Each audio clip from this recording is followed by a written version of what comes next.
Thomas M. Dykers, retired. We now bring you the story of one of the greatest acts of heroism in the annals of our Navy. Certainly we would search a long way before we found its equal in sheer selfless patriotism. At the end of the show, I'm sure you will agree with me. What you see on the screen actually happened. This applies not only to the central and outstanding act performed, but to the minor and supporting incidents as well. The actors bear the names of the officers and men who made the patrol. We will try to do justice to their heroism and sacrifice.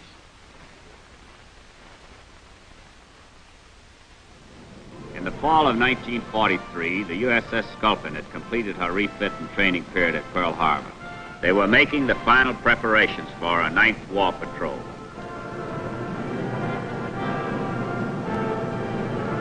Torpedoes were being brought alongside and lowered into the torpedo rows.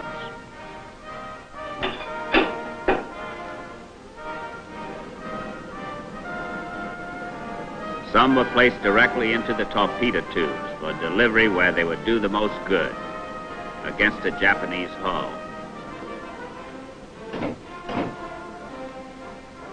The Sculpin was ready. She would make this patrol under a new skipper, Lieutenant Commander Fred Conaway from Forest City, Arkansas. He was an Annapolis graduate and an experienced submariner. The captain was at headquarters getting his patrol instructions, while his officers were killing time playing backgammon and waiting for word on where and how they'd spend the next 60 days. The executive officer was Lieutenant N.J. Allen from Duluth, Minnesota. The engineer and diving officer was George E. Brown, Jr. from New York, a Yale man. Lieutenant Joe DeFreeze, an Annapolis graduate and the son of an admiral, was the gunnery and torpedo officer. Ensign Max Fiedler from San Mateo, California, had just reported aboard from the submarine school. This was his first patrol. Wish the old man would get back. I'd like to know whether to load that case of long-handled drawers. I'm giving 2 to 1 that where we're going, you won't want to wear any at all. Maybe. But you can always take them off. They send us into cold weather. It's awfully nice to have a pair of woolies. What about the heaters? They're all aboard. I'm sure glad they double for fans. Wherever it is, I don't want it to start too soon. Like I Joe over a barrel. What'd you do with that extra machine gun ammunition, Joe? It's on my bunk right now. No place else to put it. I'm betting you'll find a place before tomorrow morning.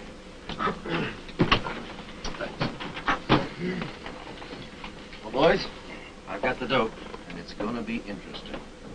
There's nobody on board with the ship's company, is there? No, sir. Good. The Marines are going to hit some island in the Gilberts or the Carolines.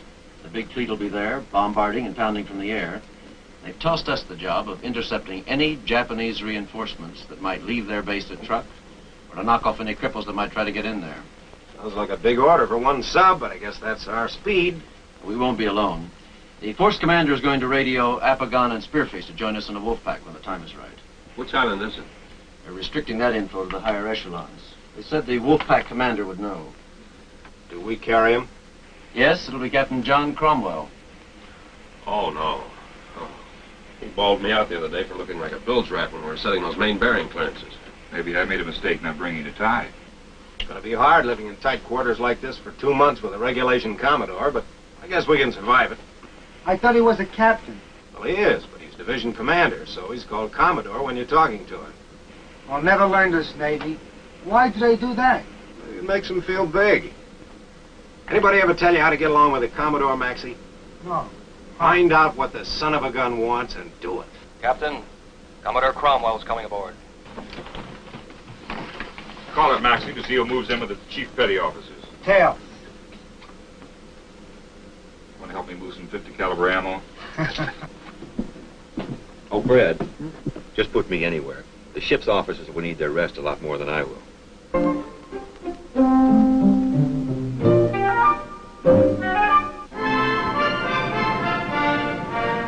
On November the 5th, 1943, the Sculpin left Pearl Harbor. She refueled at Johnston Island and then headed for a patrol area in the Gilbert Islands. Well, that's all you're going to take to sea with you, Tanny? Cigarettes? Old pair of shoes? Well, no, sir. I got my clothes on. How do you expect to get along for 2 or 3 months without sponging off your shipmates? Well, I didn't figure Hirohito would invite us to tea, Mr. Brown. Look at these old shoes. Well, they're kind of special, sir. Nobody in this torpedo room would go to sea if I didn't have these shoes. No? How's that? These are my depth charge shoes. As long as I got them on, nobody's going to hit us. Well, in a case like that, I guess you are well equipped. Oh, Mr. Brown, can you do us a favor? Sure, what do you have? You know Warren, the electrician's mate. Yep. Well, he's a minister, son, and he's real good with the Bible. Well, could you give him a battle station up here? Well, I don't have to look at the charts to tell when we're getting close to the enemy. I just wait for you boys to get religion. We got religion all the time, Mr. Brown. Oh, sure. The minute we get back to port, the religion's tossed over one side, and you boys go ashore over the other. Everybody gets in a few scrapes every now and then. A few scrapes. Well, I've bailed you guys out so many times I know your operation by heart. You stand at one end of the bar and pick a fight, and Tiny here steps in and finishes it. People pick on me because I'm small. Sure. 10 times in one night in Panama. And in 10 different bars.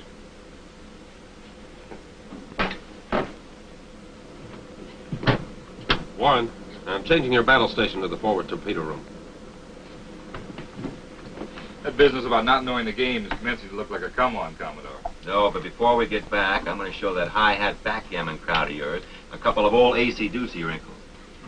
Well, I think I'll go topside and get me a breath of fresh air. Your skipper let me up on the bridge. Oh, and Joe, you better practice that. You're going to need it from now on. What a guy. He's what they call a martinet. I'll take one for a shipmate every time. I'll say. The last couple of nights when I come off at watch at 4 in the morning, he's been down here to talk to me. Ask me all kinds of questions about my family and what I'm going to do after the war. And while we're talking, he gets coffee and makes me a sandwich just like a steward. And me just a fresh-caught ensign. Maybe he can't sleep. I wish I had as little to worry about as he has. It's not that. He insisted on splitting the ammo with me. Now, here's the navigator's position from his morning star sights. Mm-hmm. See now, we are about 100 miles northeast of Truck Atoll. Well, we could get some customers almost any time in this spot. That's right, especially within the next few days. Oh, how's that, Commodore? Well, I guess I can tell you about it. You see... Oh, excuse us a moment, please. The Marines are going ashore here at Tarawa. Oh? When does that come off? The 21st. The softening up bombardment is starting this morning.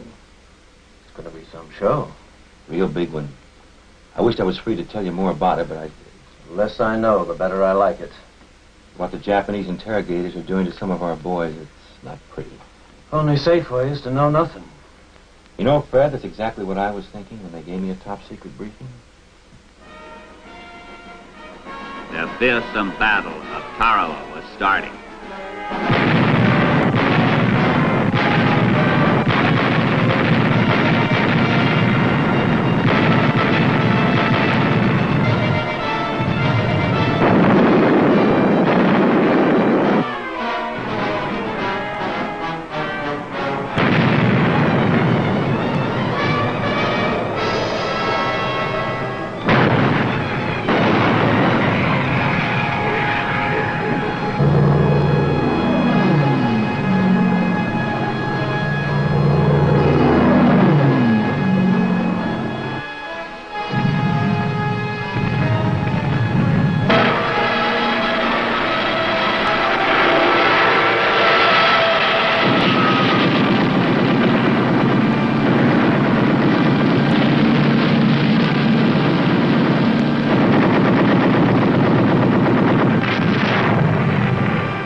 Japanese forces were on the move.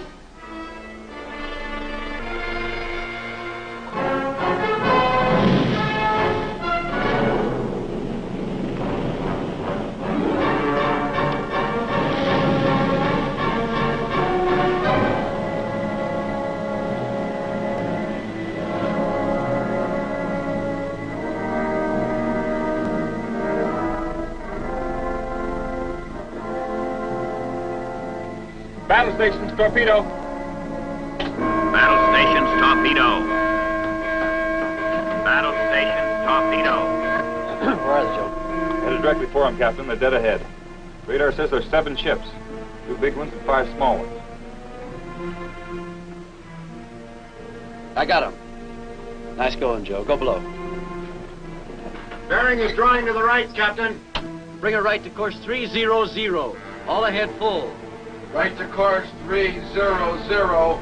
All ahead full.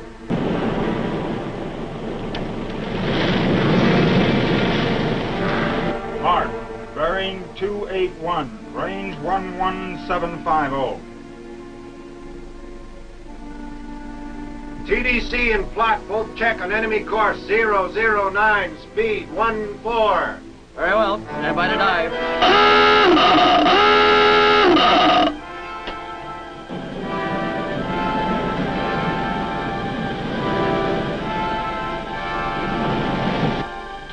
Downscope.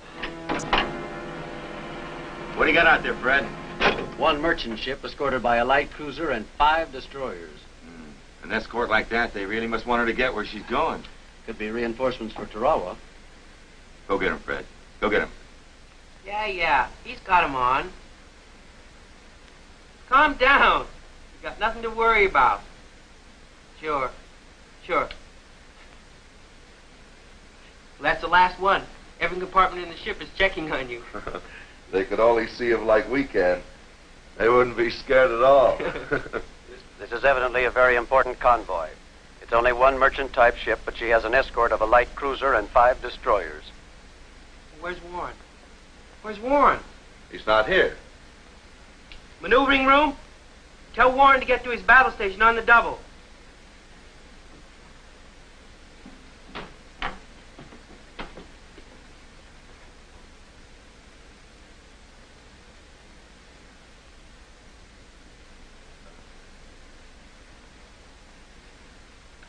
After torpedo room, manned and ready. 1 more look and we'll shoot.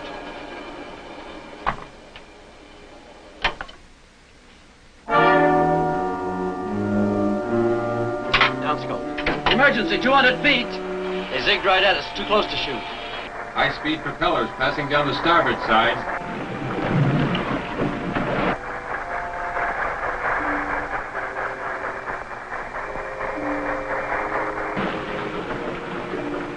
Heavy propeller noises close aboard the port.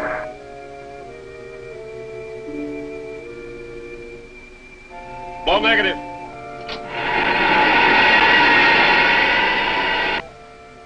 Someday I'm going to figure out a way to muffle the sound of that air. You can hear it for miles. Hit by Stridovers. Mm-hmm. Didn't even know we were here. Let's go after him, Captain. It's getting light now. We'll have to give them enough head start so they won't see us when we surface. Then we'll pop up and run around them.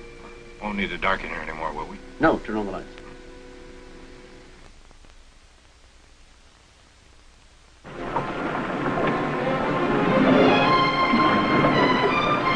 Open the hatch.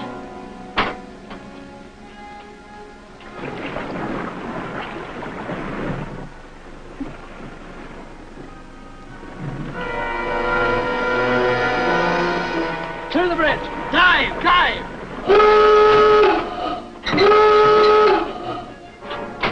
Everybody below, shift listening to the torpedo loop. Take her down, fast. All right, take her down. What happened? They left a sleeper up there, and the waves were so high we couldn't see him in the periscope. He's right on top of us.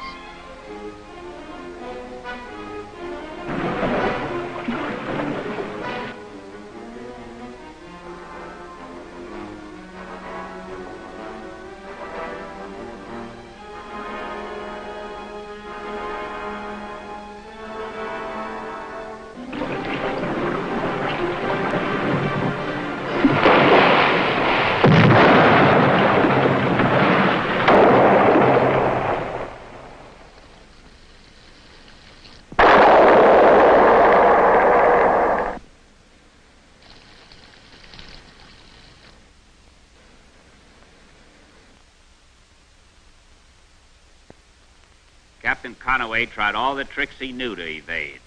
But this Japanese skipper was good. He made one damaging attack after another. To reduce the noise, the air conditioning had been shut down, and the temperature in the ship was soaring. The listening watch says the destroyer started coming in again. What's that? What's that? Sure ain't mice. Here we go, boys. Hold on.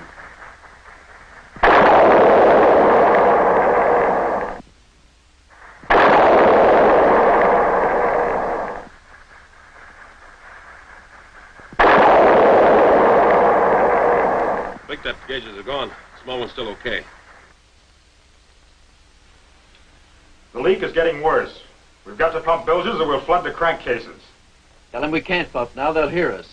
We can't pump now. They'll hear us. I gotta pump soon, Captain.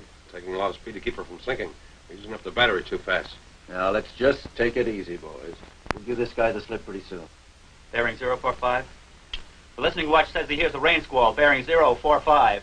Good, we could use one. Right full rudder. We found a rain squall! We found a rain squall!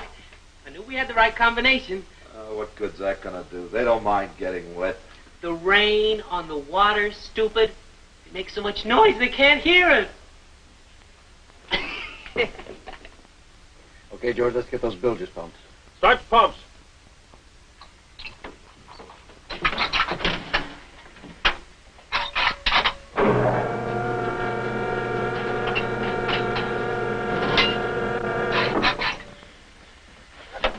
We can't get a suction.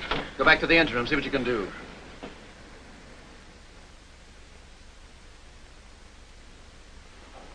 There's nothing blocking the suction line. I just checked it. Well, we gotta get some of this water out of here. Get some buckets and form a line. We'll dump it in the forward engine room. The leaks up forward are all under control, Captain. Thanks, Maxie. Nice going. We'll get along okay. You take over the diving station. You're doing a great job yourself, Fred. Thanks. We got to take some of the pressure off that leak in the engine room. Take her up to 100 feet. Take her up to 100 feet.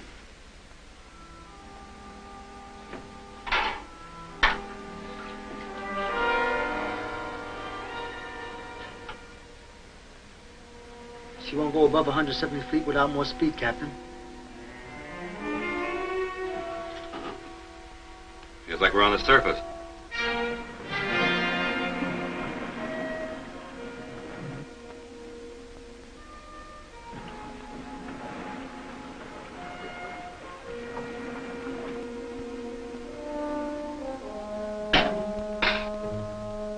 Hung up. All ahead full. All ahead full. Get under as fast as you can. Full dive. But easy does it now. Maybe they didn't see us.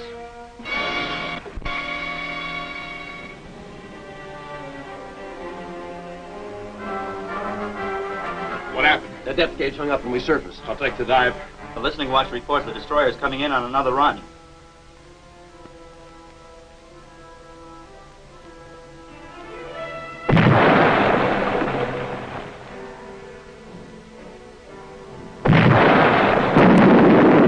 Sculpin was designed to operate at a maximum depth of 250 feet. At 350 feet, the gauge reached its maximum reading as she continued to go down out of control. How deep they went, they never knew. The hull should have collapsed long ago from the great pressure. But the Sculpin and her crew were tough. They weren't beaten yet.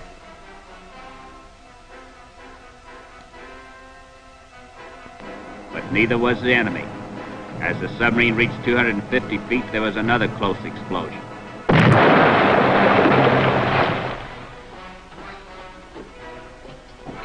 Steering's knocked out. Both forward and aft torpedo rooms report cracks in the hull. Water coming in around the tubes. She won't take another depth charge. Our only chance is to surface and try to get a hit on him with a deck gun. If we can't make him break off the action, school's out. That's right. This way will give our crew a chance to be saved if we don't make it. Have the life jackets passed out.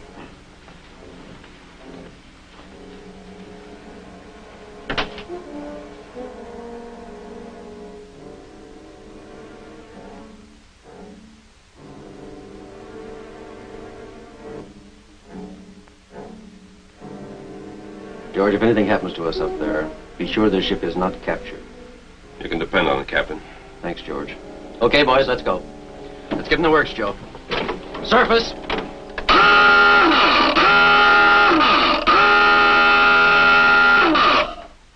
Full rise.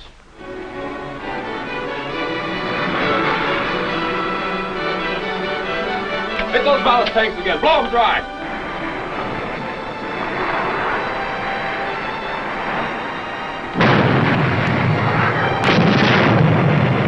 Keep that 20-millimeter ammunition coming.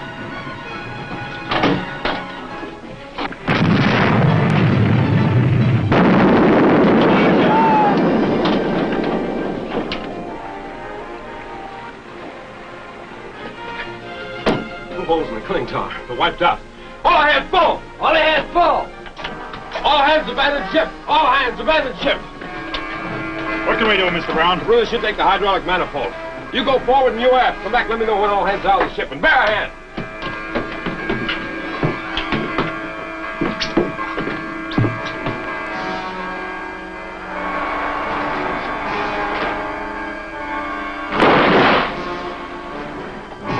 Everyone's out forward. All right, you men go off this hatch. Good luck. It's time to go now, Commodore. I'll go with you, George. Oh, I've got to scuttle ship now. You go right ahead. Sir, the enemy will pick us up. Exactly, and that's what I'm trying to avoid. There's too much valuable information in here. Well, that's your decision, Commodore. George, I made up my mind a long time ago. God bless you. Runners, open up the vents.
We are fortunate to have with us the only surviving officer of the Sculpin, Mr. George E. Brown, who now makes his home in Cincinnati.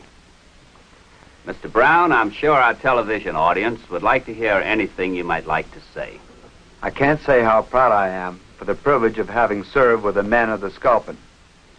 Individually and collectively, they were the finest group I've ever known.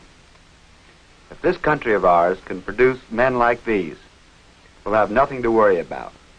No matter what I may do in the future, my days with the crew of the Sculpin will always remain the high point in my life. I know that the country is mighty proud of you and the fighting crew of the U.S.S. Sculpin. For his great sacrifice above and beyond the call of duty, Captain John Cromwell was awarded posthumously the nation's highest recognition, Congressional Medal of Honor. His act will stand as a shining example of patriotism for generations of military men to come. Please be with us when the Silent Service reenacts for you another outstanding submarine story.